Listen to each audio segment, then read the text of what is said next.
In this two-part series, we will be discussing how the Middle East location shaped its traditions, and then how these factors influence modern-day politics of the region. The Middle East sits at a crossroads of trade routes from east, north, south, and west. These routes connected Europe and China, India and Africa, to all of the cultures of the Mediterranean. Many different people and products over the years have deeply affected the region's culture, politics, and economy. The name Middle East comes from a European point of view, imperialism. Areas to the very east of Europe were called the Near East, and those farthest from Europe, like China and Japan, were the Far East. By the mid-20th century, the Middle East became the main term for Southwest Asia and Northern Africa. The populations of the Middle East are ethnically and culturally diverse. Many different people and different lifestyles are here. Nomadic and semi-nomadic, farming and fishing, and people live in cities. Rapid urbanization was a major feature in the Middle East in the late 20th century. Cairo and Istanbul each have more than 10 million residents and continue to grow. The rapid rise in city populations has caused problems. It strained water resources, transportation facilities, and created large-scale pollution problems.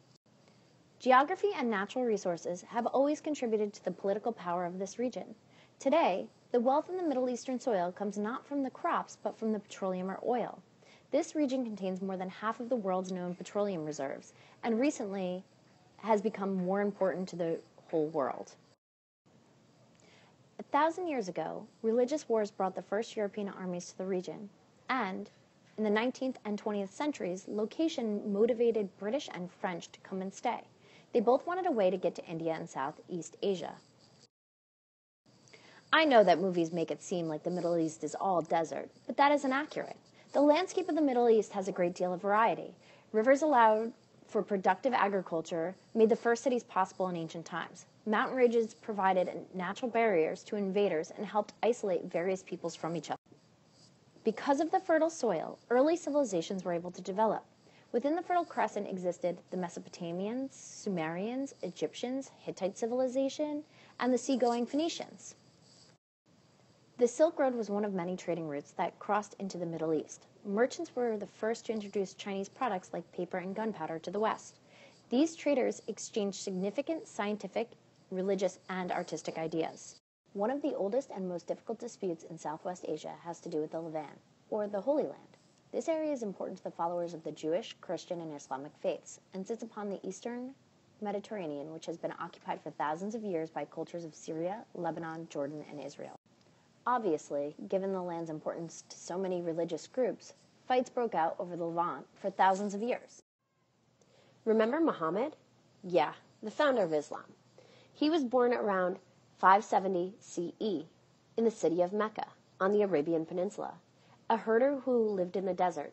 And, as you can imagine, these experiences had a strong influence on the development of Islam. While meditating in a cave on Mount Hira, Muhammad had a sudden vision.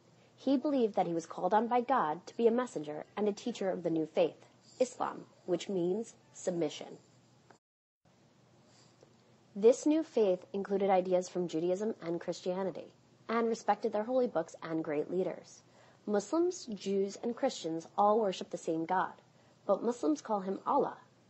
Allah means the God in Arabic.